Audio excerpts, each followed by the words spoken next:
What's up, my wonderful peeps? Sports to the bone in the place again, man. Shout out to you all. A blessed Sunday morning to you all. Hope you guys are doing okay. Yeah, man, welcome back to another video. So we have quite a few things to talk about in this one. We see where former West Indies player Kenneth Benjamin, he spoke on the topic of pitches in the Caribbean. So we're going to talk about that. We also see where Sir Alistair Cook had a magnificent century over there in the county championship, and the fans are calling on him to make a return. So we're going to look at that. We also see where West Indies coach Phil Simmons spoke about the ongoing white ball camp. We're going to touch on that a little bit. And the Reggae Girls, they were able to get the better of the Cayman Islands yesterday, blanking them 9-0, I think it was. So we will look at that also. But before we go any further, I'm going to ask you to hit that subscribe button, turn on the post notification bell, leave a like, and also make sure you drop a comment.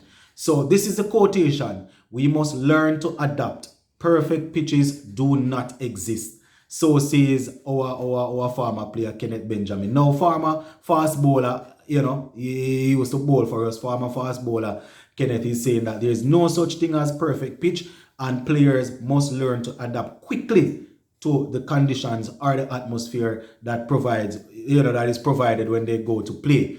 And I'm not too sure who was ever talking about there should be perfect pitches, but there are certain pitches those pitches are just too far off when it comes on to international level. So I don't know if I am the one missing the point, but quite a few former players would have come out and would have spoken about this pitch topic. And this right here where you're saying there's no such thing as a perfect pitch, we do know that. And if batsmen perform well, they will say the pitch was good. If bowler perform well, they will say the pitch was good. We know this. But there are certain pitches that you get prepared, there's a reason why there are certain pitches that ICC will say, no man, this game we have to abandon it. This game is not, we have to call it null and void because the pitch is just that bad. So I don't know if we are striving for perfect pitch. We are just striving for pitches that will provide quality. You understand? Now, he was actually speaking about the pitches in the region. And, as we know, the last series against England, the pitches, it was a big argument, especially that the ones in Antigua and Barbados. You understand? According to him, players will be critical depending on what they gain from the pitch. So if batsman score runs, they will say the pitch was good. If bowlers perform well, they will say the pitch was good. We know this. So, he's quoted as saying, and I quote, "Nowhere in the world you can find a perfect pitch." As I said, guys, nobody's asking for a perfect pitch. You understand? All we're asking for is for the pitches to be prepared where you can watch quality cricket.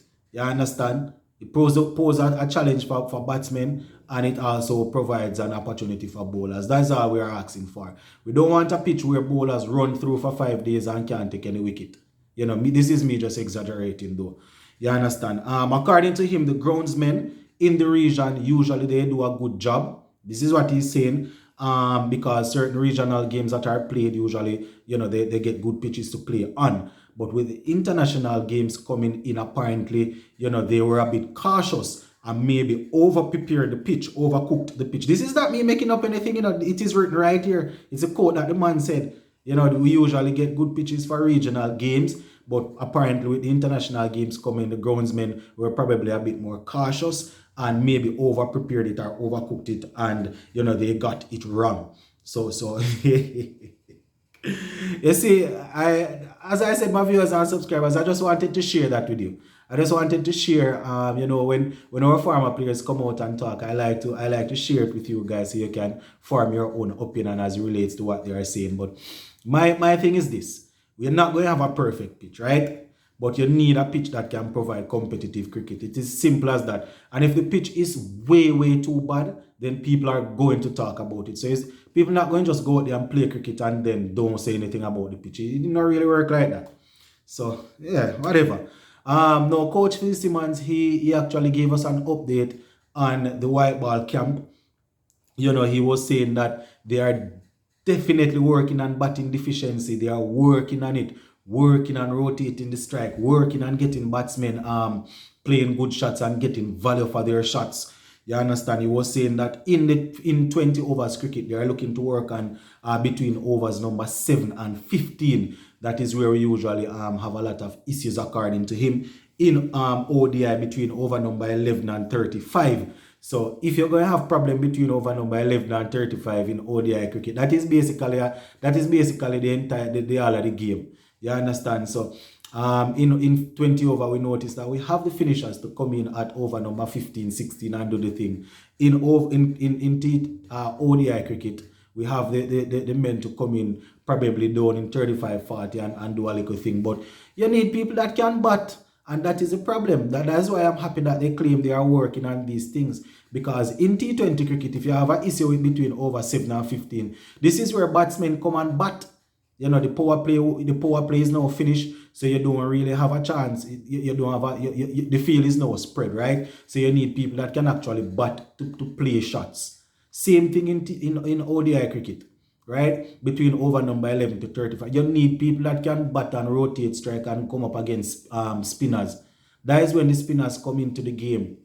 You understand? In T20 cricket these days, you might have a pace bowler. You might have, say for example, they're opening with 2 pace bowler. One might come and bowl 2 on the trot. The next one might bowl 2 on the trot. And then you have maybe a spinner and somebody else bowling to finish off the power play. And then you're going to have some spinners coming in probably from over number 7, go up, mix with a mixture of medium pacers that are skillful. And this is where the art of batting comes into play. So now we see that at least they identify that is the issue. You know, I am just taking up back that they're going to say in ODI cricket, it's from over number 11 to 35. That is basically the entire game, the entire innings in a bridging, a batting, you know. That is where you need people to settle down and bat. So hopefully we'll hear some good result.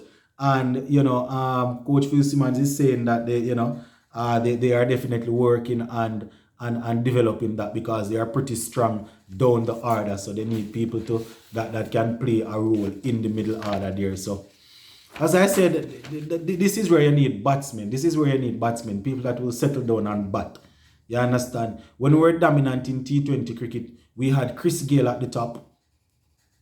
Contrary to popular beliefs, I am a big fan of Chris Gayle, right? I like the man. I like what he brought to the table. But when he's not performing, I call him out just like anybody else. Just like a Pollard, just like a Bravo.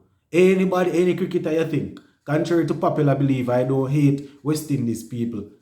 I just make sure that when I am reasoning, I don't let the emotions get the better of me. You understand? So let me draw for a Chris Gayle example. When we were performing well, we had Chris Gayle at the top, batting not only through the power play, but batting sometimes batting deep up to over number 9, 10 majority of the time. So that was good, because we had somebody that could power the ball. Plus the man was an established batsman. Anybody that follow cricket knows that the man would have done well in the different formats, and you know, therefore he had the necessary what would have been necessary for him to survive. You understand? So that's the thing. Based on West Indies team now, we have Evan Lewis on the top that is batting. You know, from time to time he might bat deep, but say for example he gets out early, then we have Pooran. Pooran is expected to bat deep if he gets out early. Then that is where we have the problem. You understand what I'm saying? So we need at least 2 technical batsmen at the top of the order in T20 cricket at number 3 and 4, and that will solve the problem. Batsmen that will be consistently good. It's just 20 overs, you know. So if you're getting and you are in form, you're going more than likely bat over 9-10 overs, and that solves the problem, because we have the so-called power hitters to come in and do their thing. But you know that I just have to wait until this white ball, what you call it now, camp is finished to see where we are at. But that is what Coach Phil Simmons is saying.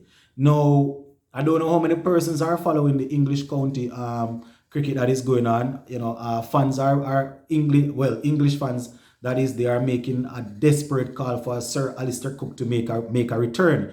You know, he scored a brilliant century. I think it was yesterday, playing for Essex, and you know, I think it was their season opener against Kent, I think it was. You know, I actually saw the video, and let me tell you, the man was as clean as a whistle. It was vintage Alistair Cook. striking the ball real nicely. I know that the next thing I will hear is that the county cricketers are not as good as the ones at the international level. But let us bear in mind that the county cricket is played at an extremely high level. And I am not saying that he is ready to walk back in the English team, but if he's able to continue producing runs like this throughout the series, then throughout the championship or the tournament, then the fans will definitely cry out a little louder for him to suit up back. You understand? His century came off, I think it was about 262 deliveries, and I think he's about now 37, 38, if I'm not mistaken. He actually retired in 2018. I don't know how many persons actually watched I actually got a chance to see the game when he retired. I think he had a century. On his in the last game that he played. So, the fans are begging. Let me give you some tweet. I see persons tweeting and saying, we are begging you to come out of retirement. The next one say, simply the GOAT, the greatest. All sort of things. The English fans are heads over heels, as they would say, for Alistair Cook right now, wanting him to come back in. Right? So, yeah, we're going to keep an eye on it and see how he will do throughout the championship. So just to round it off, a little bit of football. The Reggae Girls, they went up against, I think it was Cayman Islands yesterday, and we were able to get the better of them 9-0. Yes, man, we had, I think, a double hat-trick, 2 hat-tricks from Khadija Bonishaw, one from Khadija Bonishaw, who plays for Manchester City, and we had one from, I think it was, I think it could have been Carter, if I'm not mistaken, or Jody. One of those girls got a hat-trick. So, we're able to get the better of them comfortably as we look to see if we can qualify for the next female World Cup. But yeah, that is basically it for this one, my viewers and subscribers. Go and leave it right there for now. A little later on, we'll come on and have a chat. Zane Sports to the Bone, keeping you informed. Big up on yourself, my peeps. I'm out.